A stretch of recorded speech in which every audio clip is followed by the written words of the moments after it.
और यहाँ पे मरे हुए व्यक्ति को इसी शमशान से जिंदा करके भेज दिया था। सारा इलाका जानता है इसी स्थान से। पहले महात्मा लोग ही यहाँ पे रहते थे, पीपल का बड़ा पेड़ होता था। उस टाइम तो दिन में भी यहाँ लोग आने में डरते थे। फौज की जब लड़ाई होती है तो पहले यहाँ पे पूजा करके जाती है फौज। मिलिट्री तंत्र का मतलब अलग ही लोग समझ लिए हैं ना, कि शमशान में बैठ गए, फलाना ये कर दिए, वो कर दिए, ठिकाना कर दिए, है ना, भस्मी लगा लिए। तारा माता साक्षात चलती थी रावण के साथ कवच बन के।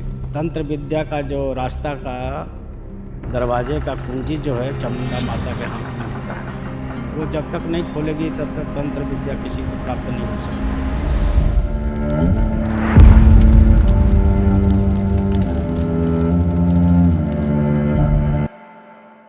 चामुंडा माता भारत की सबसे रहस्यमय देवियों में से एक बहुत ही प्राचीन देवी हैं। इनकी पूजा अनंत काल से होती हुई आ रही है। कई स्कॉलर्स का मानना है कि चामुंडा शब्द तो संस्कृत का है ही नहीं, बल्कि उतनी ही पुरानी किसी और भाषा का है। जब हम हिमाचल के चामुंडा टेम्पल गए तो वहां पर हमें श्री पंचदशनाम जूना अखाड़ा का एक आश्रम दिखा। वहां पर हमारी बात होती है महंत सोमगिरी के शिष्य अक्षयगिरी जी से। वहां पर हमें सुनाई देती हैं ऐसी बहुत सी कहानियां जो बताती हैं कि चामुंडा देवी प्रकट कैसी हुई। उनमें से एक कहानी बार बार हम तक आ रही थी। ये उनमें से एक है। ओम श्री गुरुभ्यो नमः। चामुंडा माता जी का जो इतिहास है वो हमारे दुर्गा सप्तशती के अंतर्गत आता है, जिसमें इस पहाड़ियों में चंडमुंड नाम के राक्षस रहते थे, जिनका वध दुर्गा के अन्य रूपों में उन्होंने किया, तो उनका नाम पड़ा चामुंडा। चंडमुंड के राक्षसों का वध करने के कारण माता का नाम पड़ा चामुंडा, जो यहाँ से करीब 10-12 किलोमीटर दूर पहाड़ियों में स्थित है। और यहाँ का जो इतिहास है कि एक बार बहुत पहले ज़माने की बात है, जब राजाओं का शासन होता था, तो चंद्रभान नाम के एक राजा रहते थे। उनके राज्य में एक अकस्मात ऐसा हुआ कि राक्षसों के बहुत भारी ये अत्याचार होना शुरू हो गया, और वो यहाँ के आसपास के जनता को बड़े ही कष्ट देने लग गए। किसी को भी उठाकर लेकर चले जाते थे। तो यहाँ जो ये स्थान है, सिद्ध बाबा घासी राम आश्रम के नाम से प्रसिद्ध है। यहाँ पे उनके गुरुजी रहते थे। तो राजा यहाँ गुरुजी के पास आए और उन्होंने इसका उपाय पूछा कि इन राक्षसों से कैसे मुक्ति मिलेगी। तो गुरु महाराज ने इसका उपाय बताया, और यहाँ पर बड़ा भारी यज्ञ हुआ उस टाइम, जिसके कारण माता पार्वती और भोलेनाथ ने स्वयं दर्शन देकर रास्ता बताया कि मैं तुम्हारे राज्य के रक्षा के लिए चामुंडा जी को यहाँ पे फिर नियुक्त कर दूंगी, और वो तुम्हारे राज्य की रक्षा करेगी और यहाँ से राक्षसों का अंत करेगी। लेकिन उसके लिए प्रतिदिन एक जिंदा मनुष्य का बलि देना हो। तो राजा स्वीकार कर लिया, और फिर ऐसा कानून बना दिया कि प्रत्येक घर से एक आदमी माता को बलि के रूप में व्यवस्था कर दी गई राजा के द्वारा। तो ऐसे ही होते होते एक घर की ऐसी बारी आई जिसमें एक ही लड़का था उसको। वो बड़े दुखी हो गए और जाकर भोलेनाथ का कोई प्राचीन मंदिर था, भोलेनाथ का रात भर उन्होंने उनकी आराधना की, उनको याद किया। तो भोलेनाथ द्रवित हो गए, और सुबह उसके घर में साधु के भेष में जाकर खड़े हो गए। तो देखा तो घर में तो पूरा कोलाहल मचा हुआ था कि राजा के सैनिक आएंगे और लड़के को ले जाएंगे। तो साधु के भेष में भोलेनाथ ने बोला कि क्या बात है, तुम लोग क्यों रो रहे, जानते हुए भी पूछा। तो बोला ऐसी ऐसी बात है बाबा, हम लोग का तो एक ही लड़का है, वो तो चला जाएगा। तो साधु महाराज ने बोला कि कोई बात नहीं, घबराओ नहीं, इस लड़के को मेरे को दे दो, है ना। और राजा के सैनिक तुम्हारे पास आएंगे तो उनको बोलना कि बाढ़ गंगा के किनारे जाओ, और वहाँ पे साधु लेकर गया है, वहाँ से लेकर जाना। और फिर बोले यहाँ पर वो चामुंडा जी आएगी, बड़ी उत्पात करेगी, इसलिए यहाँ से उठकर वो पार जहाँ मंदिर बना है वहाँ चले गए लड़के को लेकर। और उस टाइम एक पत्थर शिला होता था, और उसके ऊपर बैठ गए और लड़के को भी बैठा दिया। तो माता के पास बलि तो पहुंचा नहीं। माता बड़े क्रोधित हो गई, है ना। राजा के सैनिक भी आए, तो बोले कि भाई आप तुम ये लड़के को तो ले जाना है, तुम यहाँ क्यों लेके आए। बोला तुम जाकर बोल दो राजा से कि जाकर माता का बोलो कि तुम्हारा बलि एक बाबा लेकर यहाँ बैठा हुआ है, तुम स्वयं आकर उसको ले जाओ। तो माता तो बहुत रोष में थी, तो राजा जाकर वहाँ पे बोला कि माता मेरा इसमें कोई दोष नहीं है और तुम्हारा बलि एक महात्मा वहाँ लेकर बैठा हुआ है। अब बोलता है कि जाओ तुम स्वयं उसको ले जाओ। तो माता चामुंडा और क्रोधित हो गए, क्या ऐसा कौन है तीनों लोक में जो हमारे बलि को रोक सकता है ना। और वहाँ से क्रोधित होकर वो वहाँ से पत्थर फेंकते हुए बड़े गुस्से में वो वहाँ से चली, जो कि आज भी यहाँ पत्थर गिरे हुए उसकी निशानी है। तो वहाँ पे बड़े गुस्से में आई, तो देखा तो एक महात्मा बैठा हुआ और लड़के को बैठा रखा है, बड़े गुस्से में, समझे ना। तो उसने आओ देखा ना ताओ, अब बड़ा सा पत्थर उठाकर सीधे उसको मारा कि महात्मा को भी खत्म कर देना और लड़के को भी अपना बलि लेकर चले जाओगे। लेकिन तो भोलेनाथ बैठे थे, वो पत्थर आकर सीधे सिर के ऊपर छत्र छाया बनकर खड़ा हो गया। तब माता को एहसास हुआ कि ये कोई साधारण महात्मा नहीं है। तब वो प्रश्न किया कि बताओ वास्तव में तुम कौन हो। तब भोलेनाथ ने क्षण भर के लिए अपना पंचमुख महाकाल का रूप का दर्शन कराया।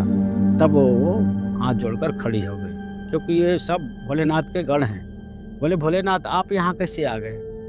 बोला ऐसे ऐसी बात है, और आज से मेरा तुमसे ये निवेदन है कि तुम जिंदा बलि नहीं लेंगे, तुम्हें प्रतिदिन मुर्दे की बलि लगेगी, और कलयुग में तुम्हारे नाम का तीनों लोक में डंका बजेगा।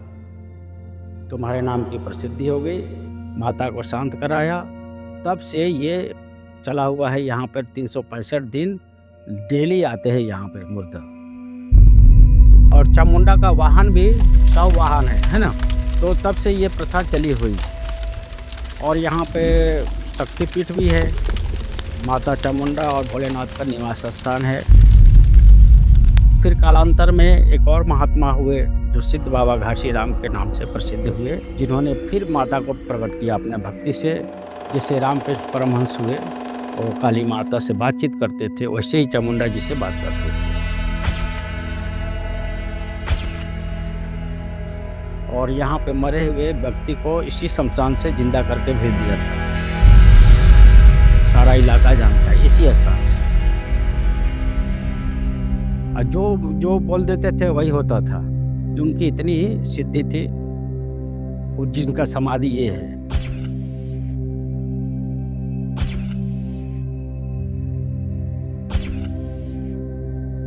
तब से ये स्थान महात्माओं के तपस्या से चला हुआ है, जो कि श्री पंचदश नाम जूना अखाड़ा के अंतर्गत है, जो हमारे गुरु महाराज जी का स्थान है थानापति सोमगिरी महाराज जी का। और मैं उनका शिष्य हूँ, जो यहाँ पे अभी देखभाल करता हूँ। सिद्ध बाबा घासीराम जी बहुत, उस टाइम तो यहाँ पे कुछ नहीं होता था, तो अभी इतना ज़्यादा ये हो गया। पहले महात्मा लोग ही यहाँ पे रहते थे, पीपल का बड़ा पेड़ होता था, माता का एक उस टाइम में से ही प्रतिमा रखा होता था और महात्मा लोग ही रहते थे। उस टाइम तो दिन में भी यहाँ लोग आने में डरते थे, घनघोर जंगल होता था।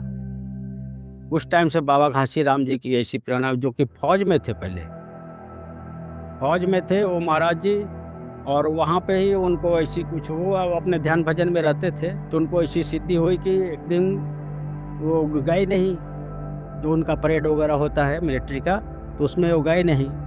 तो सब ने आकर कंप्लेन किया कि वो तो है ही नहीं। एक दौड़ के आया कि वो तो है ही नहीं।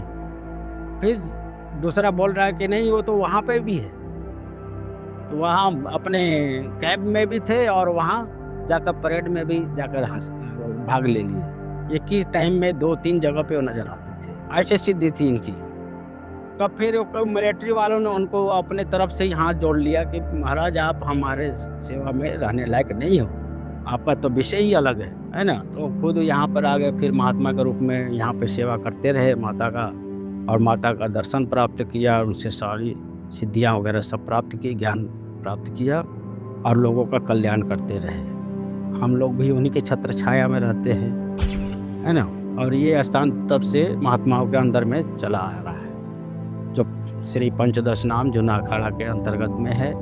और हमारे गुरु महाराज इसके मेन महंत हैं, सोमगिरी महाराज जी। मैं उनका शिष्य अक्षय गिरी के नाम से है, जो यहाँ का देखभाल करता हूँ। ये जो बिस्तर लगा हुआ है, गुरु महाराज यहीं पर सोते थे।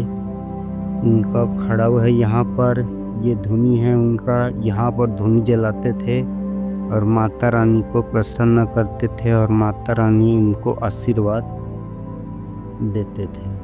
ये उनका कमरा है, यहीं पर रहते थे बाबा। चामुंडा जी का, भैरव जी का निवास स्थान यहीं पे है, जो यहाँ पे मंदिर है, जो इसी नदी से स्वयं प्रकट हुए थे और यहाँ के महात्माओं ने ले आकर प्रतिष्ठित किया था। और ये आदि शक्ति भवानी जगदम्बा का मंदिर है। जब प्रथम बार में मैं आप लोग को याद दिलाऊं, जब यहाँ पे यज्ञ हुआ था तो स्वयं भोलेनाथ और पार्वती जी यहाँ पे प्रकट हुई थी, तब से यह मंदिर बना हुआ है। जब हम चामुंडा देवी जैसे एक प्रसिद्ध शक्तिपीठ के बारे में कुछ सुनते हैं तो एक सवाल तो मन में आता है कि यहाँ पर साधक, शक्ति उपासक क्या सिर्फ एक दर्शन मात्र के लिए आते हैं, या फिर कुछ लोग यहाँ पर दीक्षा, उपदेश या फिर गुरु ढूंढने भी आते हैं? हाँ, यहाँ आते हैं, बहुत आते हैं, हमारे पास आते हैं, महीना महीना दिन रहते हैं, अपनी साधना भजन करते हैं, की सारी व्यवस्था होती है। यहाँ पे और भी बहुत गुप्त स्थानें हैं, वहाँ जाकर करते हैं। और सामने तो कोई नहीं आता जल्दी, अब कुछ दिन रहे तब पता लगेगा ना कैसे क्या होता है, कहाँ रहते हैं, है ना। आते हैं, बहुत बड़े बड़े साधक आते हैं, बड़े बड़े यहाँ पर सभी आते हैं, राष्ट्रपति भी आए, सब आते हैं, यहाँ से आशीर्वाद लेके जाते हैं। बाहर से भी आते हैं, विदेशों से भी आते हैं यहाँ पे, कितनों को मैंने दीक्षित भी किया है। चामुंडा देवी का अगर विग्रह देखें तो उनका स्वरूप काफी ज्यादा उग्र है। हमारे धर्म में कहा जाता है कि उग्र स्वरूप की पूजा हर कोई नहीं कर सकता। उनका विग्रह हमारी देवियों से बहुत ज्यादा अलग है। तो क्या चामुंडा देवी की पूजा हर कोई कर सकता है? चामुंडी जी का स्वरूप ही हमारे धर्म शास्त्रों में कहा गया है ना, उग्र स्वरूप है।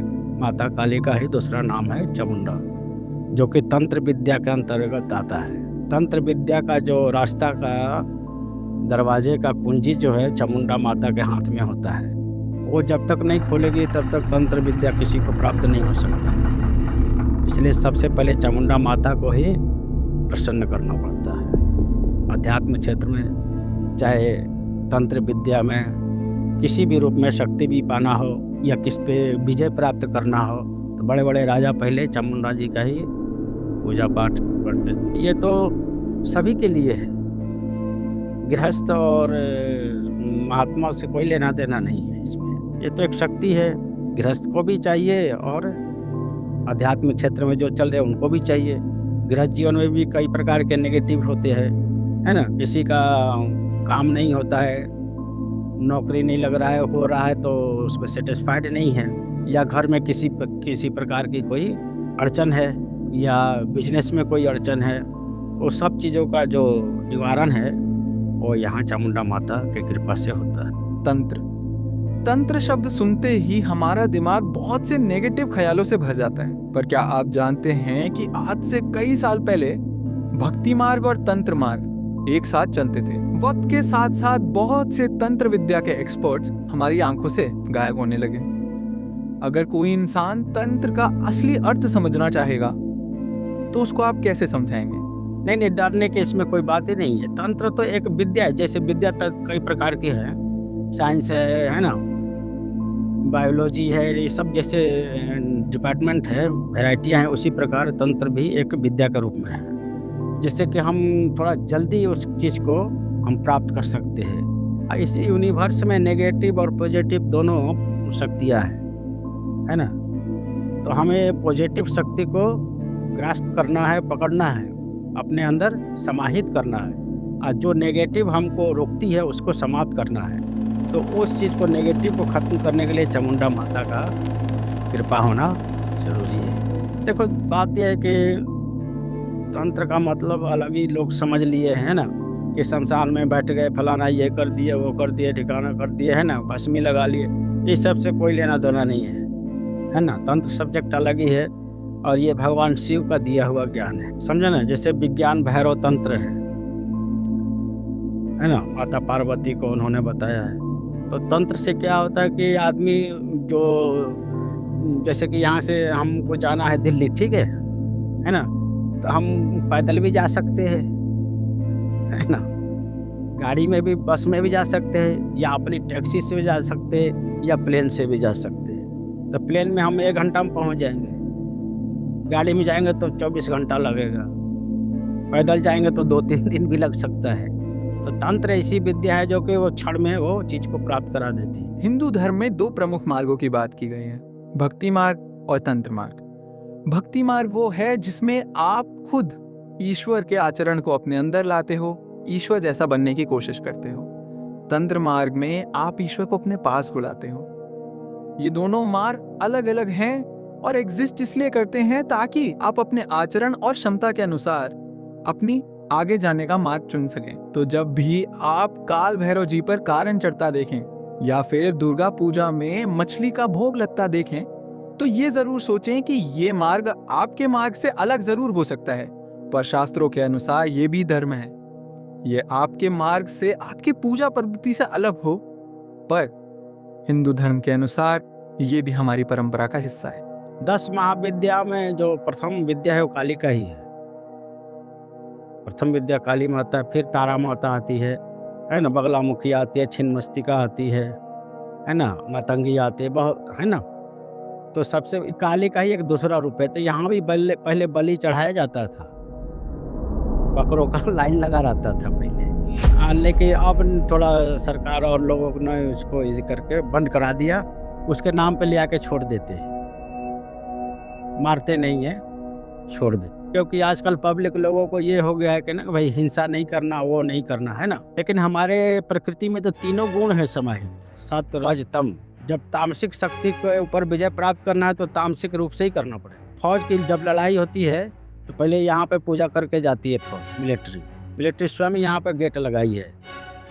डोगरा रेजिमेंट देखा हो ना, जब क्रॉस करेगा तो मिलिट्री खुद ही आके यहाँ पे पूजा करेगी, तब युद्ध में जाती है।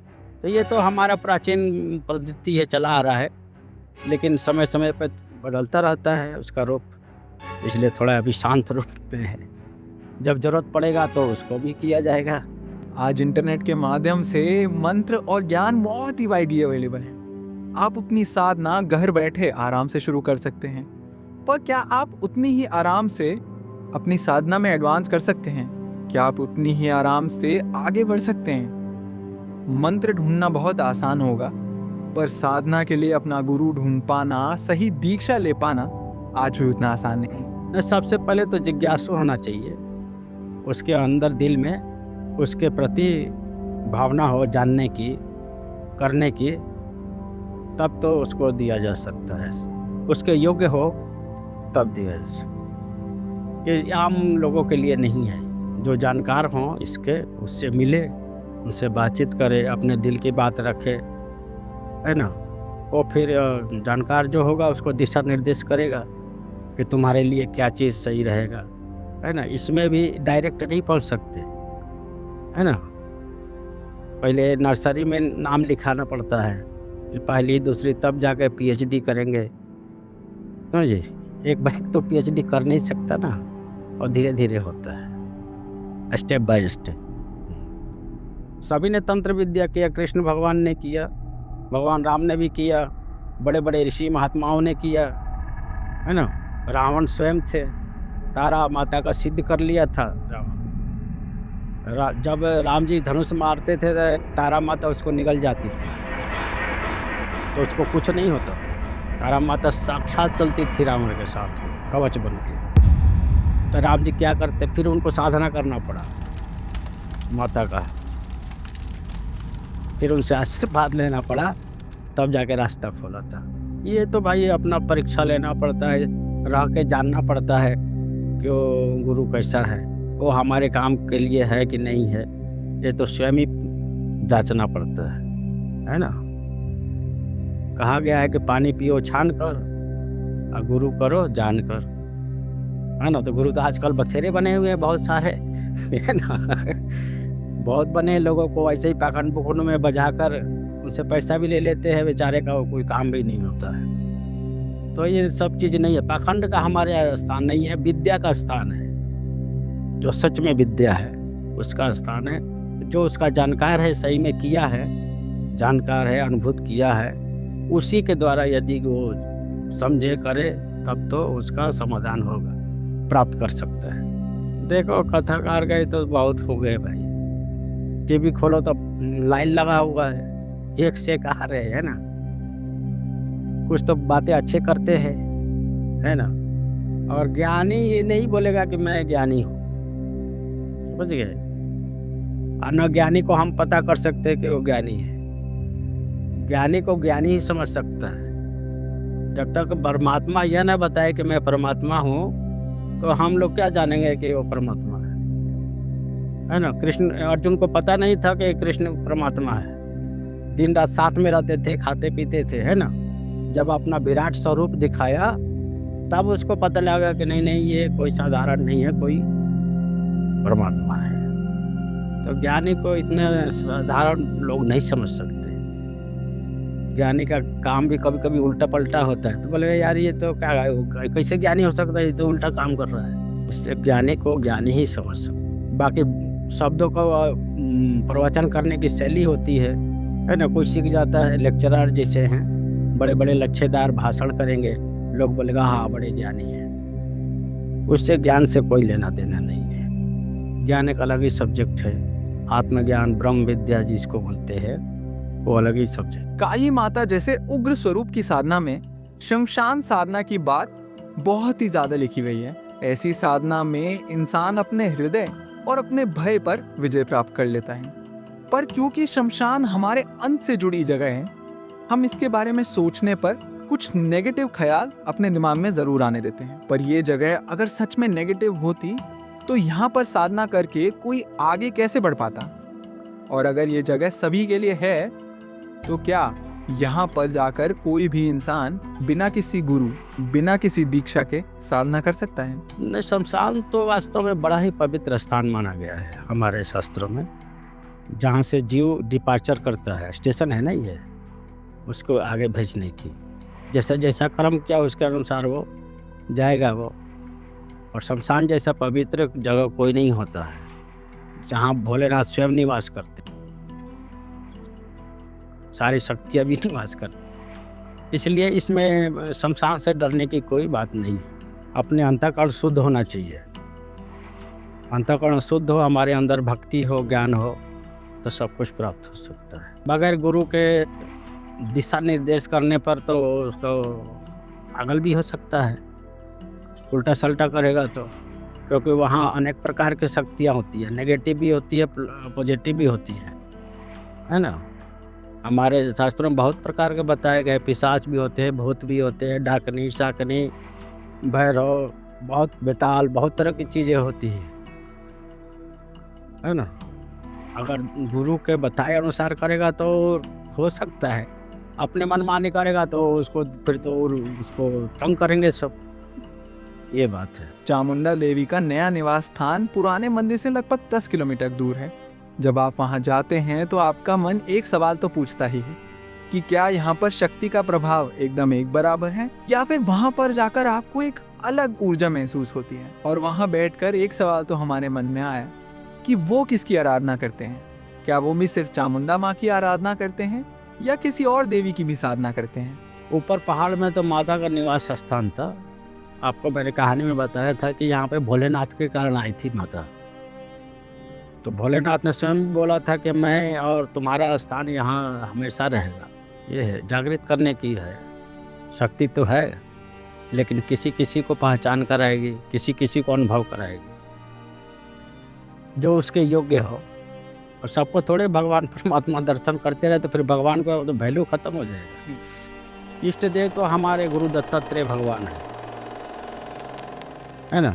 हम लोग के इष्ट देव गुरु दत्तात्रेय भगवान ब्रह्मा विष्णु महेश के तीनों का जो संयुक्त रूप है, अत्रि ऋषि के पुत्र, अनसुईया माता के पुत्र है ना, वो हम लोग के इष्ट देव हैं।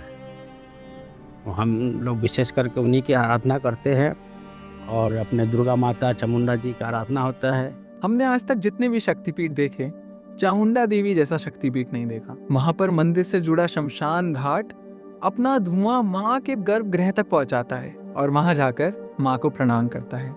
एक ऐसा अद्भुत दृश्य जो कहीं और मिलना मुश्किल है। तो ये माँ चामुंडा देवी की कृपा है ना, भोलेनाथ ने यहीं पर तो बोले हैं कि पहले जिंदा लेते थे, जिंदा आदमी को लेते थे।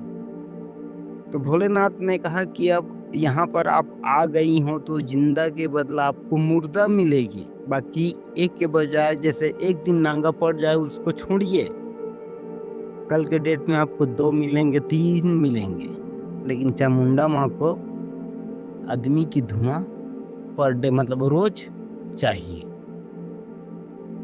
ये जो धुआं उठ रहा है वो धुआं किस चीज का है? जो लाश जल रहा है ना, वो धुआं उसी का है। तो कहाँ जा रहा है वो? माँ चामुंडा देवी के चरण में वो ले रही है धुआं को। हम लोग दशहरा के पहले नवमी में थे, उस दिन 2 लाश जले थे यहाँ पर, सीधा डायरेक्ट माँ चामुंडा के मंदिर में। अन्य देवी देवता को देखे हैं भैया, अगरबत्ती से मना लो, नारियल से मना लो, हर चीज से मना लो, मान जाती हैं। लेकिन माँ चामुंडा देवी ऐसे देवी हमें प्रणाम करते हैं, देवी माँ को जो आदमी के दुर्गंध का, लाश की धुआं की जरूरत होती है। ऐसी मेरी माँ चामुंडा तो